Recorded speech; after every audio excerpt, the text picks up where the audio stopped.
Good evening, everyone. Um, Welcome to the February 10th meeting in the Affordable Housing Trusts. I apologize for the location. The ZBA has stolen our room again. So we're stuck finding another place. So maybe next month we will be higher up on the importance ladder to not get ousted by the ZBA. So it's something we can certainly talk to the select board about next Tuesday when we meet with them. So we are primarily Zoom based, although it is technically a hybrid meeting. I'm going to call us to order or I have called us to order, but I'm going to take a roll call for everybody in attendance. Eric Swenson. Here. Lakeisha. Here. Ed. Here. Dan. Here. And Matt. Here. And Bruce Spinney is also here. As new members log on in the next couple of minutes, I will roll call them in. We only have a couple things to discuss tonight, one of which is the meeting with the select board that was pushed from this week till next week.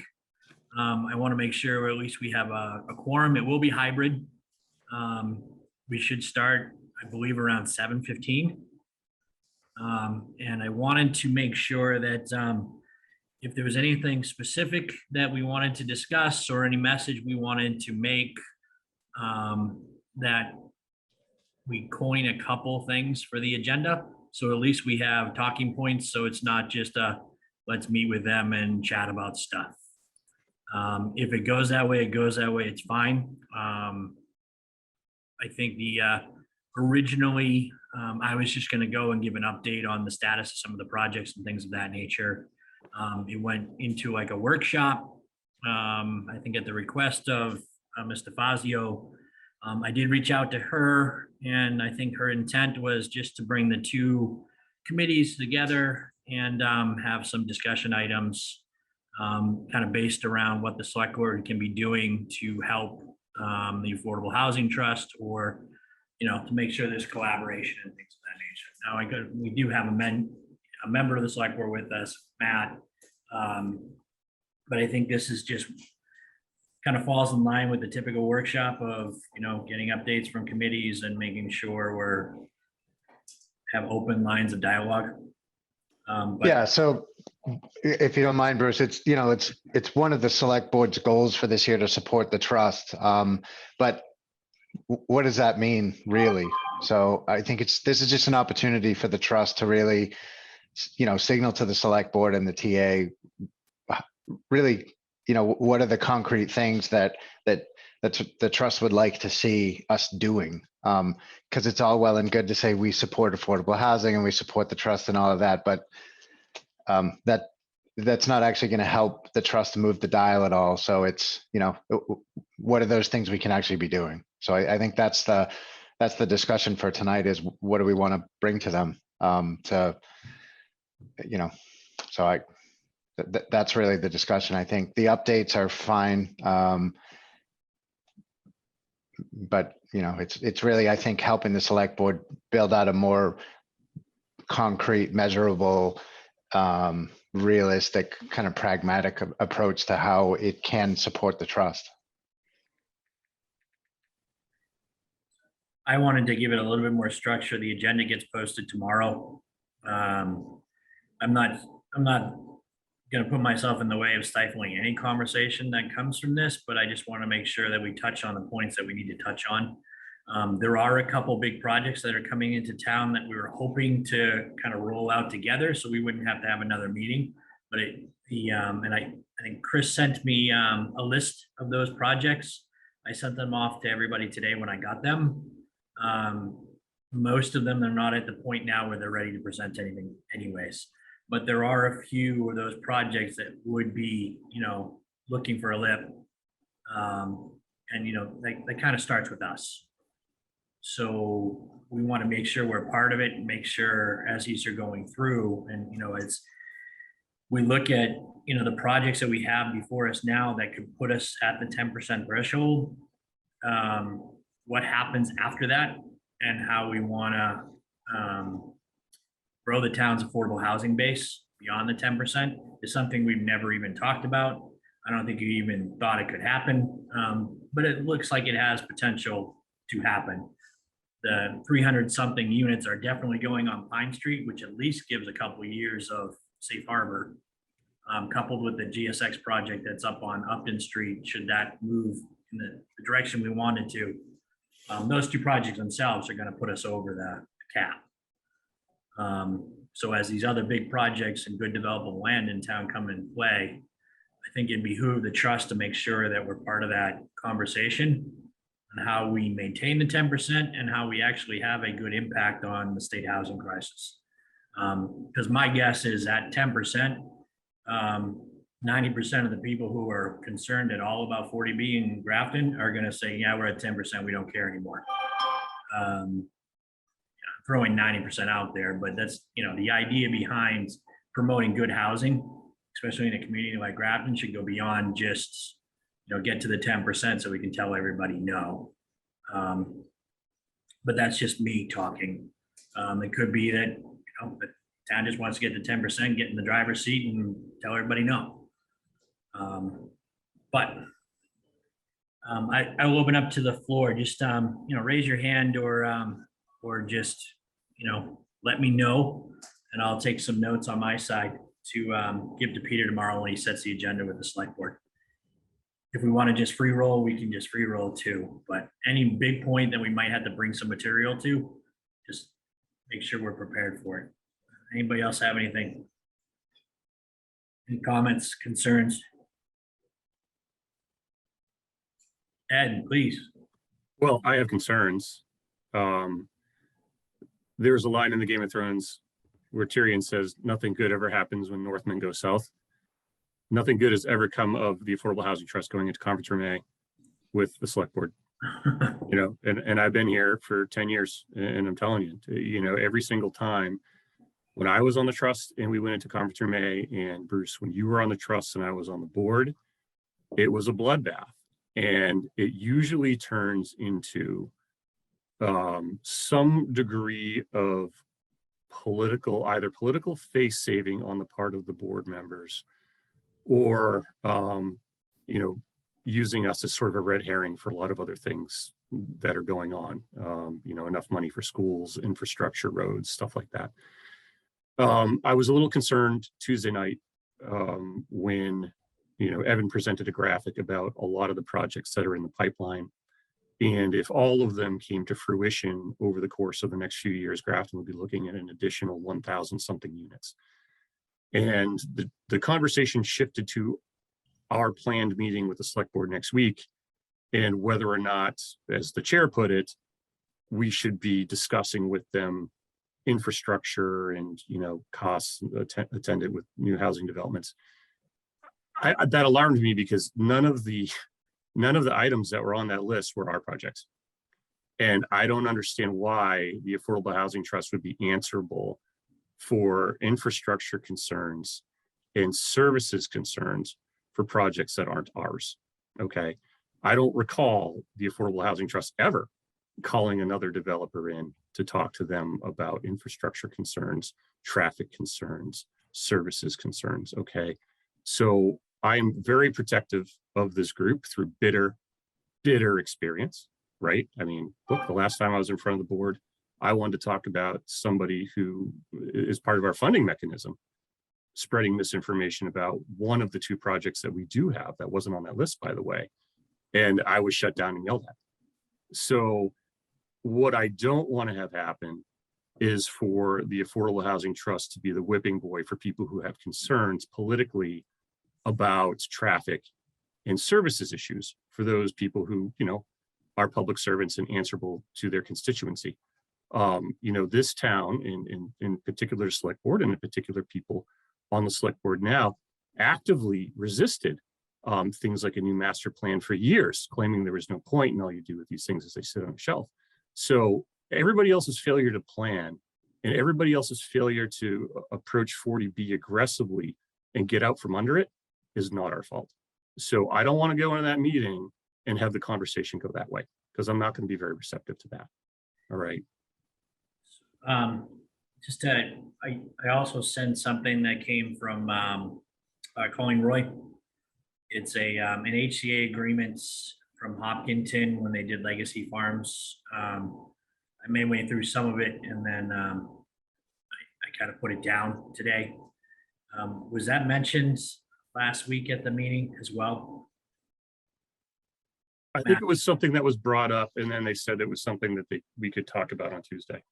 Okay, so that's when I briefly went through it, it looked like that it was some type of agreements that had fairly unrealistic numbers, but in the current environment, they made those numbers. So it actually was a windfall for the town, but it made, it was very similar to an HCA on the cannabis side is impact. It was for infrastructure. It was for providing for, a school system increase of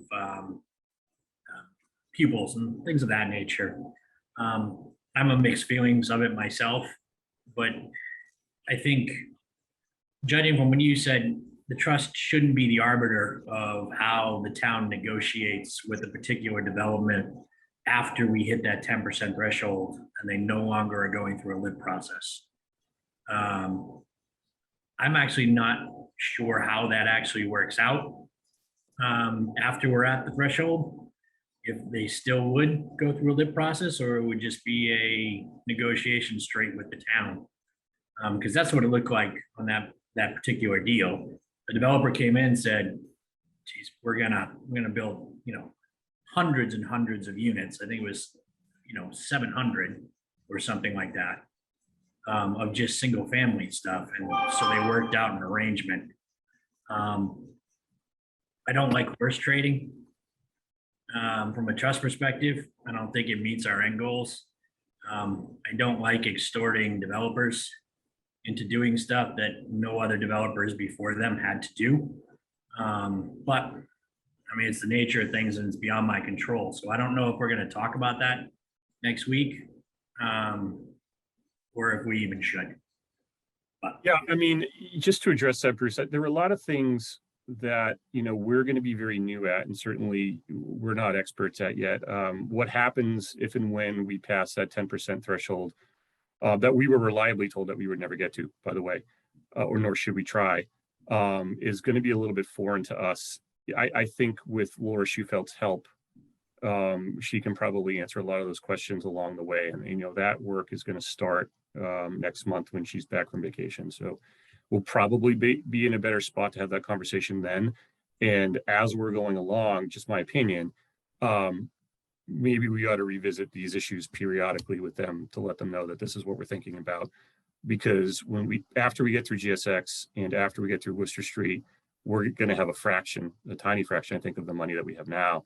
So we're going to need to be able to address with the select board and CPC probably an argument for more funding for other projects that we would be able to do once you get past 10%. But we just don't know what that is yet. We don't know what that's part of what I want to kind of introduce next week as we get to the point where it's realistic that we can be at 10%. There is town property, the Hudson property, for one, is a perfect property for development that's sitting there doing nothing. Not necessarily housing, but perhaps some of the things that we talked about with Laura at our last meeting, which is, housing that serves a purpose outside of just general, occupancy. Right, like special needs housing. Yeah. Or senior housing with facility. Or, even like there are a lot of group homes in town, and they're all struggling for space. And they're all at capacity, similar to most of the communities in Worcester County. So homes for, children that are in abusive, settings that get stuck in a system, Grafton would be a perfect place for them to come. It's a nice community. It's got plenty to offer. And my problem is, as we go past the 10% mark, we start to lose that, that empathy for it. So as we're pitching for Hudson and it has to go to town meeting, how do you shape that argument? So that's something that I think the select board should be cognizant of, that we're not just here to build housing for the sake of housing. We're here to have an impact on the housing prices. And that means, specialty housing, that means a whole myriad of things that they might not understand at this time. And as we proceed to the point where we're in control, that the town should still be looking to make the Commonwealth a better place to live. Because they're gonna be the ones that have to propose it. I mean, I guess we could go and say, yeah, we want Hudson, and we can go a citizens petition route. But I don't know, it might work, it might not. But if there is a cohesive effort, starting from the top of our executive branch, to push for those things, I would like to think it would be more helpful. And so, I mean, that's one of the things I want to talk about next Tuesday is, supporting the trust is, Ed and I both know it's a mixed bag, and mostly it's ends up being them whacking the trust over the head for, something. So it sounds like in my head, there are 4 ways that we're going to be articulating that the select board can assist the trust. Number 1 is through leadership and rhetoric, which frankly it did not display a couple months ago. And that was a layup. With money, which I think is probably easier, but those funds are probably going to come from CPC. Through legislation, and specifically I could think of development of inclusionary zoning as a bylaw, and through land. If they got land and we can use it, when stuff comes off of what is it, 41A, that sort of thing, town-owned land, tracts that we buy, things that are proposed to be gifted to the town. The reaction usually is to just keep those things for open space, which is fine. But there's got to be some balance there, and there should be serious consideration for affordable housing uses for a lot of these things. Okay.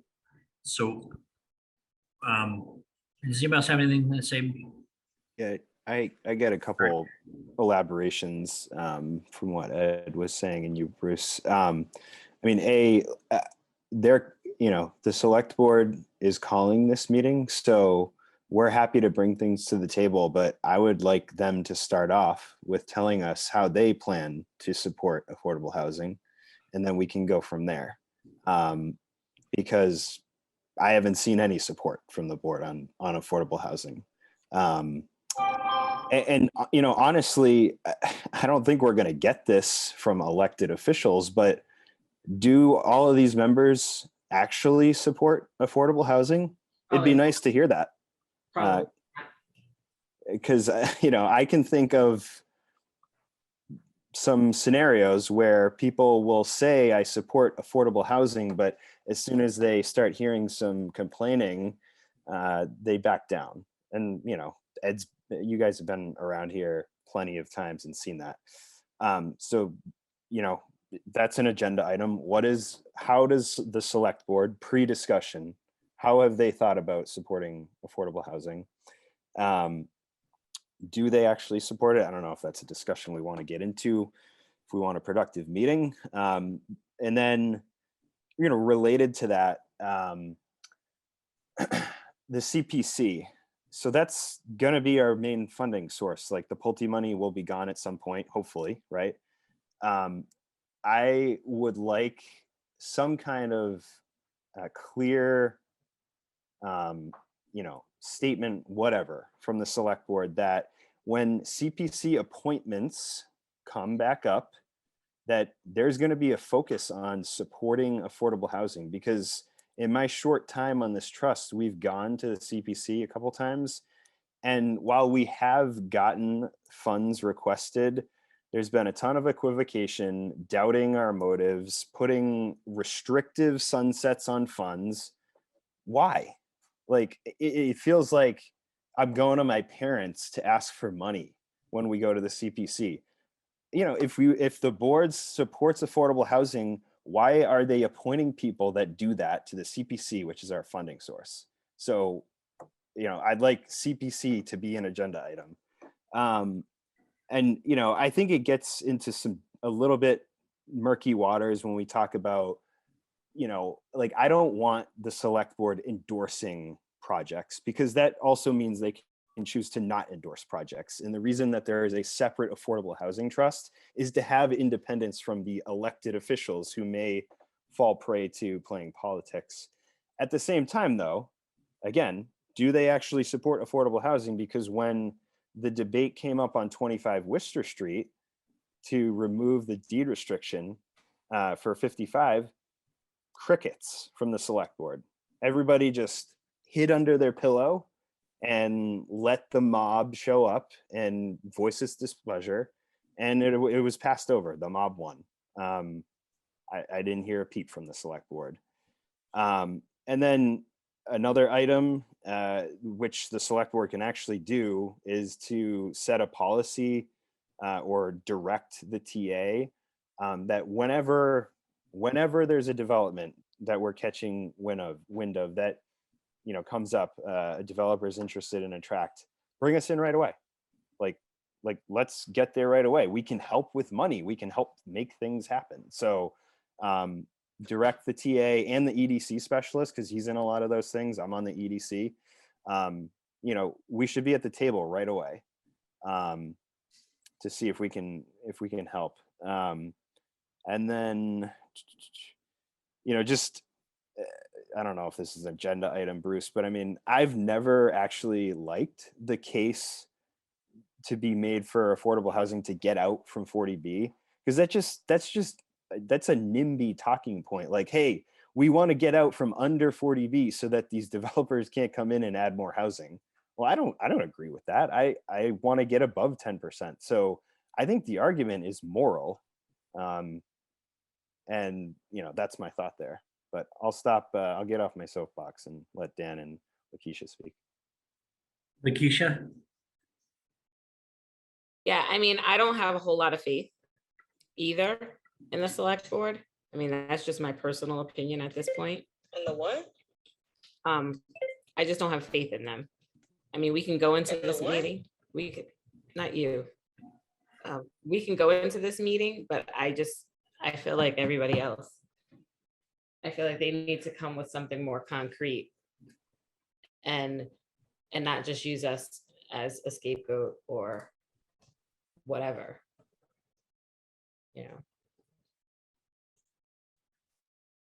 Dan?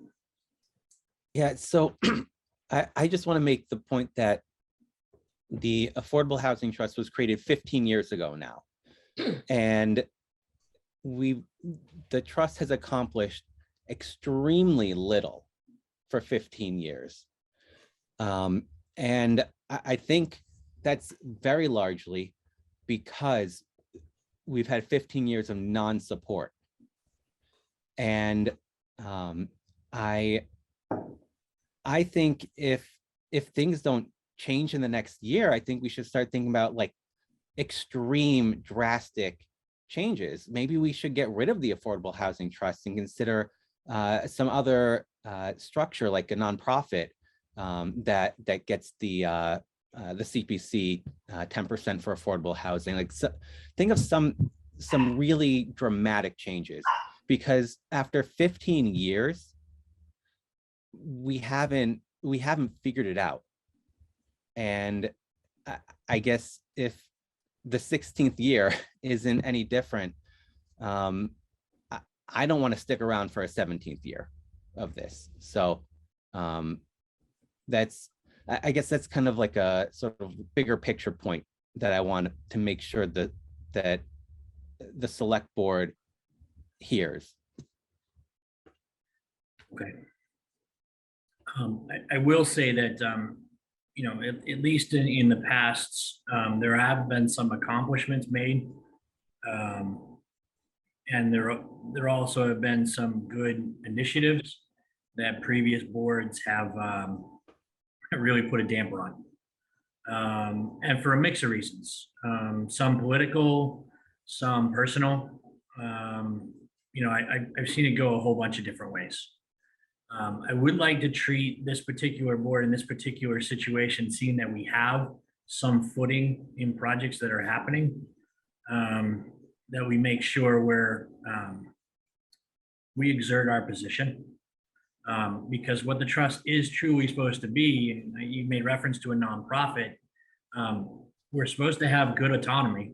We're supposed to have a war chest. We're supposed to have staff. We're supposed to be able to be provisioned to take advantage of opportunities. And we do have one opportunity before us now that I guess, we can take advantage of. But, one of the things I would like to discuss is that the select board spends a lot of time on EDC and stuff like that. I think we have an understaffed planning office. We've been without an assistant town planner for some time. And I know we probably don't want to go down that road, but some of the things that could be helpful for development, identifying situations, taking advantage of opportunity, inclusive zoning, things of that nature typically come from staff. And having a robust staff is conducive for finding those situations. Taking advantage of grant opportunities, taking advantage of development opportunities. The reason we got Pine Street was from the planning office, essentially. I know there was some work with DCAM back when I was on the board as well as Ed. We kind of went through those prospects, but it was by and large something that came from the planning office. And that led to GSX taking the opportunity for Upton Street. They were the only bidder, and the only reason why they knew about it is because they were involved in Pine Street and they were involved in the local community. And that was, engaged by the planning office. The fact that we don't have an assistant town planner for a third year straight doesn't bode well for, the couple $100 million that is going to be developed in town over the next couple years. And that's not a far-fetched number. Pine Street's going to cost $90 to $100 million. It's going to be about 30 for Upton Street. If you look at some of those project proposals there, they're all going to be, 10, 15, $20 million projects. That's quite a burden. And when you do not have properly staffed offices, you're going to miss a lot of opportunity to take advantage of things that are out there that we as volunteers and as elected officials are going to have no idea what we're missing until it's actually done and then it's kind of gone. I want to make sure that we at least address some of those things. Especially when, we might drop a couple $1 million into the GSS projects. If that gets held up for 6 months because, we don't have adequate staffing in place to make sure that it's ushered through in a proper manner, I'm going to be very, very displeased. Sorry, not to cut you off, but what are they doing about staffing for us? Are they doing anything? Are we doing anything? Is it just kind of like a mute issue? So I got an update today from Evan, which is the TA. So months and months ago, we asked for a position. We voted to put up a certain amount of funds to fund that position. And then we went back with FinCom, who was losing a position, and kind of shared that position. But this has been going on for like 6 months, Lakeisha, and there's not enough money in there to get, qualified candidates for what we're trying to have to get accomplished. And so we're kind of spinning wheels. So, it's time for a second look, whether we put some more money into it to make sure we get a more qualified candidate. But it seems very typical of municipal services now. If you're not going to pay the money, you're not going to get the candidates or what you actually want. So we have been trying, Lakeisha, for some time to get staff support that's directly for the trust. It just hasn't come to fruition. Now, the trust has no authority to hire on its own.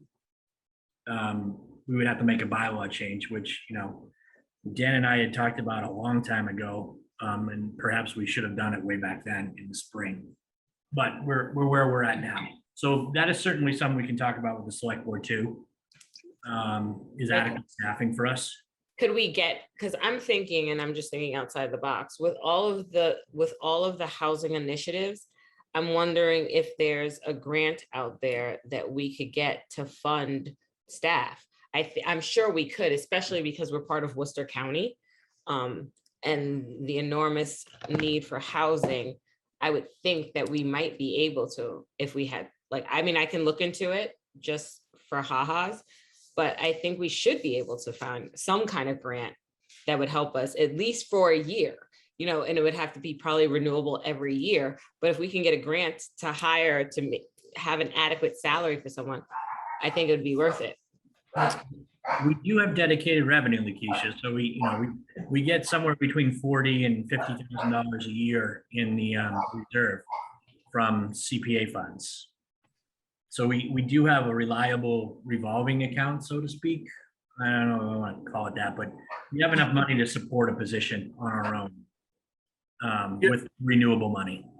Yeah, but we should, Lakeisha's point is well taken. I mean, if we can free up the renewable money for actual housing projects rather than putting it into staff, you know, it's worthwhile.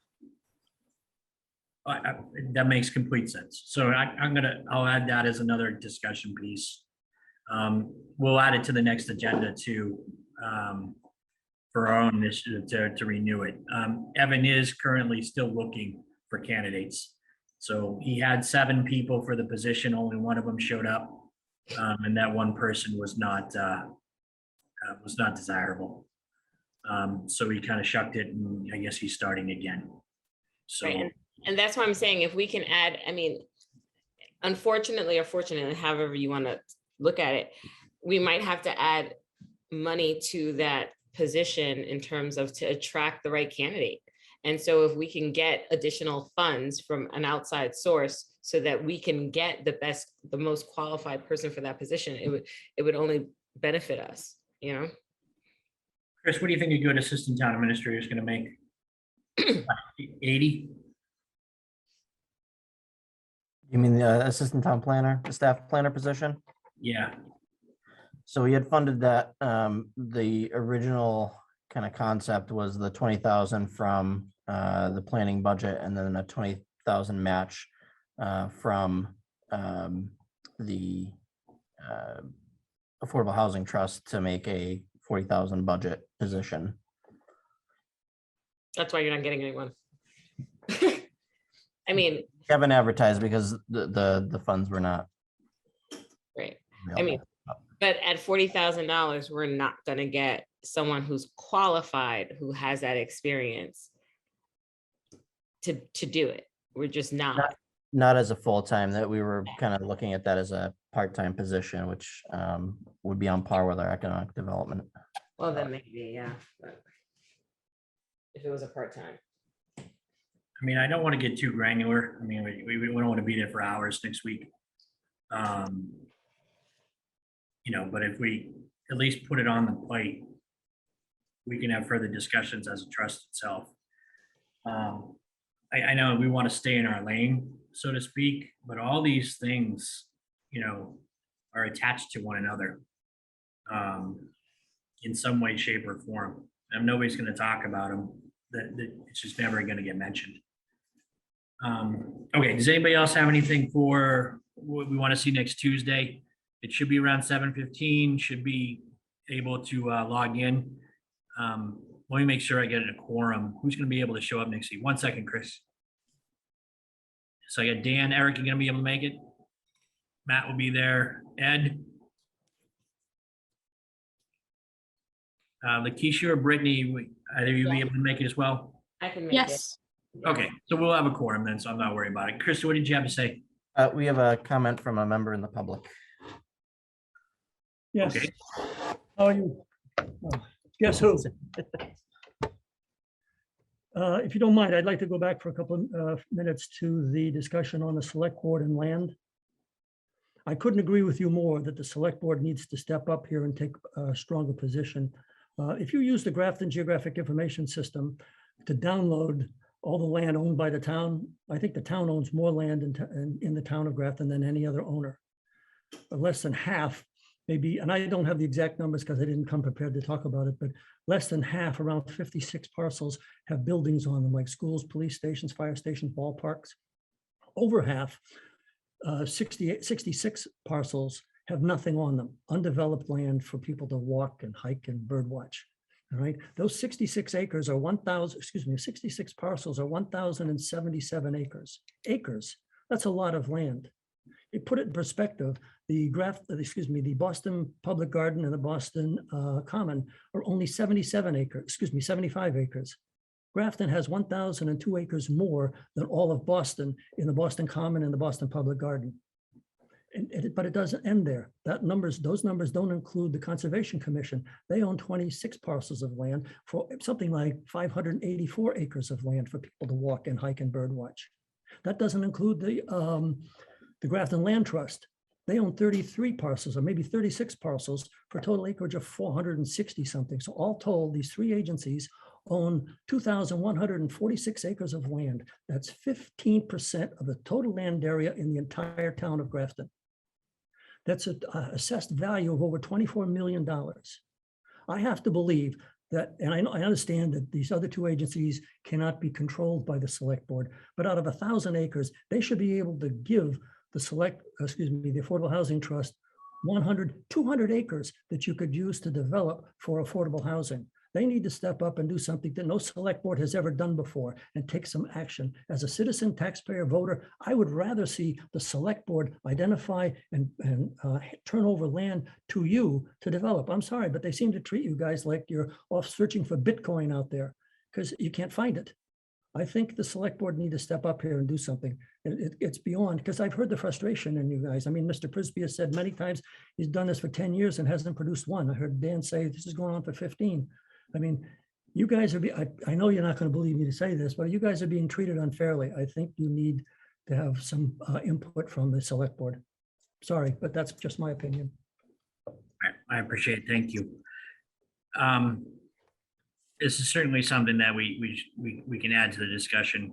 I guess we'll introduce some of these topics on a high level and see just kind of where they go.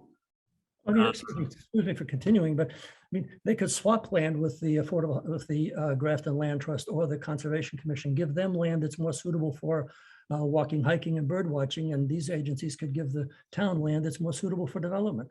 There are a number of places in town where all three lands abut each other. So there's opportunities if someone will take the time to look for them. Sorry. Along that vein, as well as finding opportunities and having a selection process for town land. And you know, I know there's been an open space committee and stuff like that, but typically those things have been fueled by staff. If you don't have staff, the time, you know, not that Chris needs another thing thrown on his plate, you know, but that's where it's going to end up going. We see how these things kind of go. You get to a point like, okay, well, let's direct staff to do X, Y, and Z. And it adds to, you know, one more thing that they have to do, and whether they get done in whole or in part, you know, I'm seeing it both ways. All right, so I will come up with a composite of some of the stuff that we've talked about. I'll get it over to Peter tomorrow, and have some have at least a game sheet to play with, I guess, best way to put it. 25 Worcester Street, we don't really have any updates. We should get awarded in March. I don't think there'd be any obstacle for us to get an award from Mass Housing to take us on. And then we can further identify how they help us and, you know, what we want to work on and stuff like that. So I don't know if it's necessarily going to be Laura directly or staff for the different areas, but they seem pretty well funded and well made up. You know, they get a lot of support there. They have a lot of access to information too, which would be great.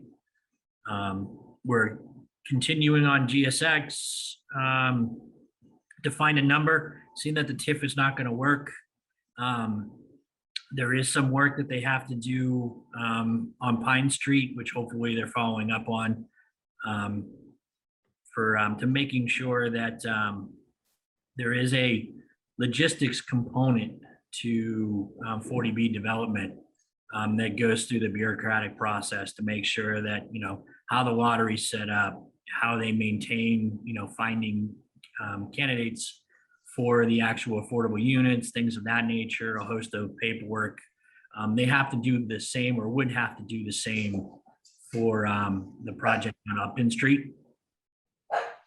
So hopefully when they get some of their language and some of their act together on Pine Street, we can use some of that language to make sure we incorporate it into the grants proposal to make sure they're following those guidelines too. It would add another layer of, I guess, help for us to make sure that they're following the right steps.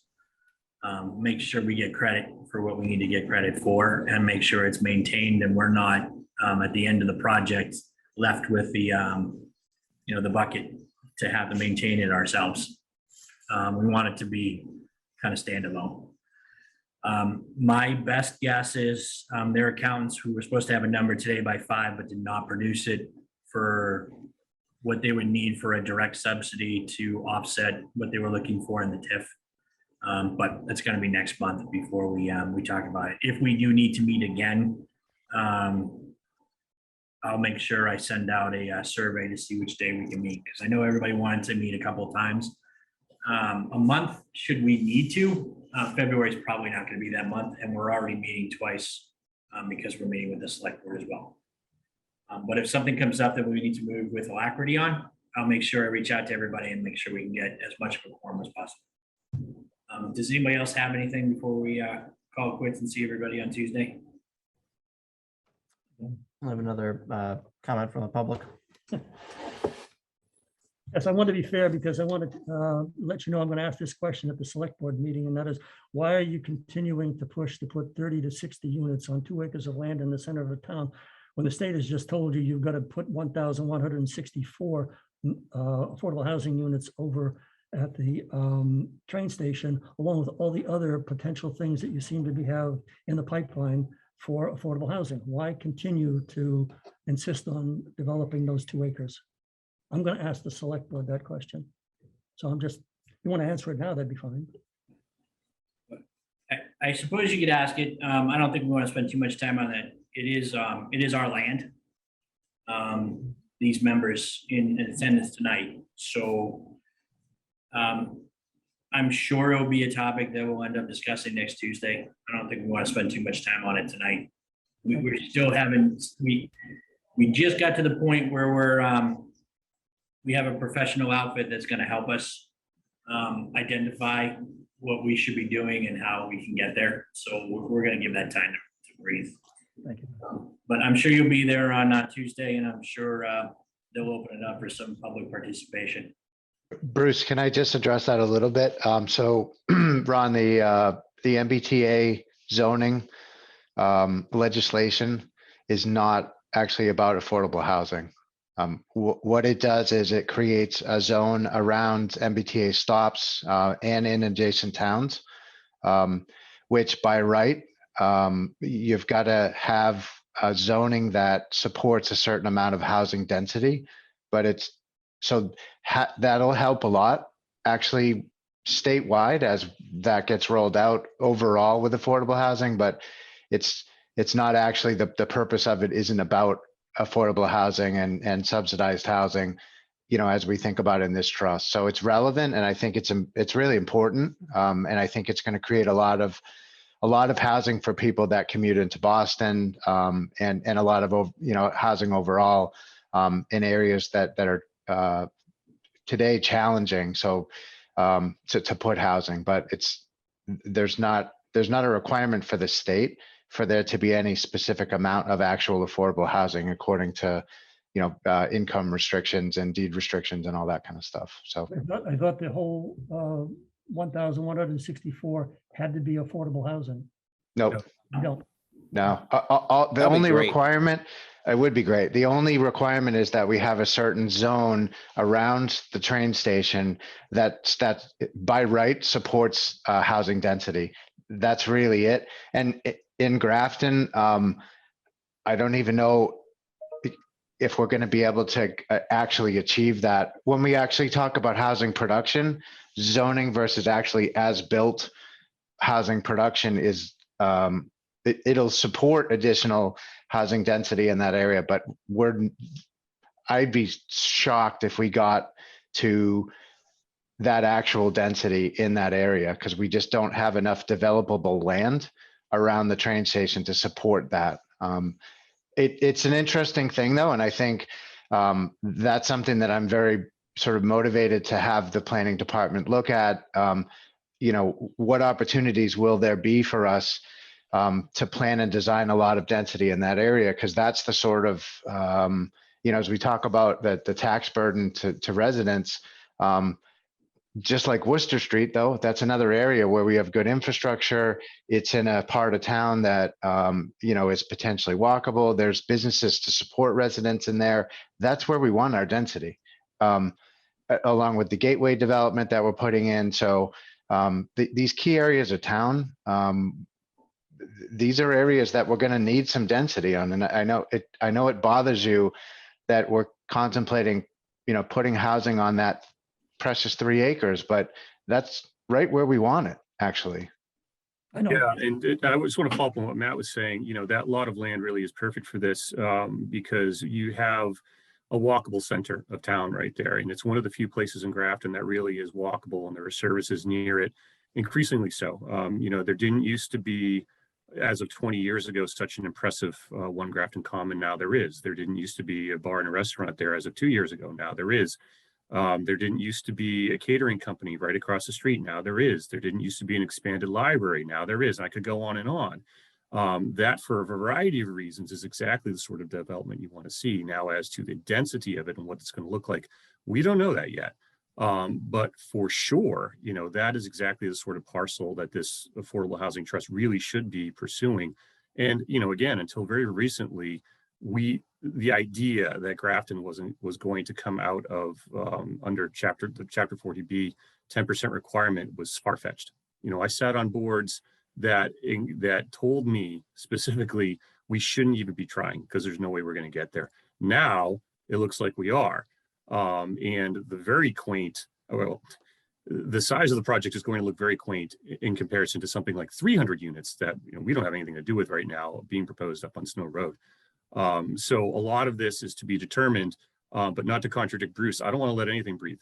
As soon as Laura Schufelt comes back and issues us a letter of approval for technical support for Mass Housing Project, I want to get rolling. The projects die when they're delayed, and there shouldn't really be any further delay here. Not to belabor the point, but I know that Schufeld is talking about using something called the frail elderly waiver to people there that are one step away from assisted living, and they're not going to be interested in walkable distances. They're going to be concerned about driving, turning out of that parking lot. I mean, frail elderly is I don't see the people you want to put in that spot. Ron, when Mass Housing comes, I'm sure that's a point you can make to Laura Schufelt at the Q&A answer period there. I will say I was encouraged by your pep talk earlier. I do feel like this group has been treated with some disrespect over the years, and again, myself in particular. But it sort of almost makes it a little bit worse for me when somebody who has the intelligence and capability of giving that speech can then turn around and oppose a project that's nearest to them. So we all have to sacrifice a little if we want to get to the end result here. All right. I think we can probably save some of this discussion for when we get a little bit more formulation behind what we're actually doing at 25 Worcester Street. But we will see everybody on Tuesday. Chris, you had one more thing. Yep, I just wanted to the discussion around that kind of projects in the pipeline, that list of projects that came out. I just want to clarify the discussion has seemed to be a little bit that's these are projects that are going to be coming in the next couple of years. And that was a much more comprehensive kind of list, including conceptual plans. Some of those may never come through. They may come at different unit counts. So I want to just kind of be cautious when we use that. I think at the select board meeting, I mentioned that, we're averaging about from 2015 to 2019 was 39 units average over those years. So it's actually, what we actually do through each year is much smaller, but that kind of shows what the staff is coordinating on, throughout the pipeline of those projects in the meantime. So, but I just wanted to make that clarification. So. We spent the UPS money 6 times. That project never happened and will never happen. Yep. So, yeah, we should definitely be cognizant of proposed projects that will never see the light of day. Dan, one more thing, and then why don't you give us a motion to adjourn after you're finished? Yeah, so speaking of money, I thought of one last thing I wanted to bring up with the select board, which is ARPA money. Earlier, before some things changed, I was pretty sure you couldn't use it for affordable housing, but now I think you can with the expanded something or other. I definitely want that to be something that is, brought up with the ARPA committee and with the select board, and make sure that, $5.5 million is a lot of money. Some of that should be, if $0 goes to affordable housing, then I feel like I'll have my answer about year 17. So $0 and then repointing brick on One Grafton Common, spending yet another couple $100,000 on that particular piece. Right. I'd be very, very upset myself. Yeah. Okay, I'll add that to the list. All right, Dan. motion to adjourn. Oh, look at that. A motion to adjourn, seconded. There is no discussion by roll call, starting with Eric, Aye. Matt, I, Ed. Aye. Dan. Aye.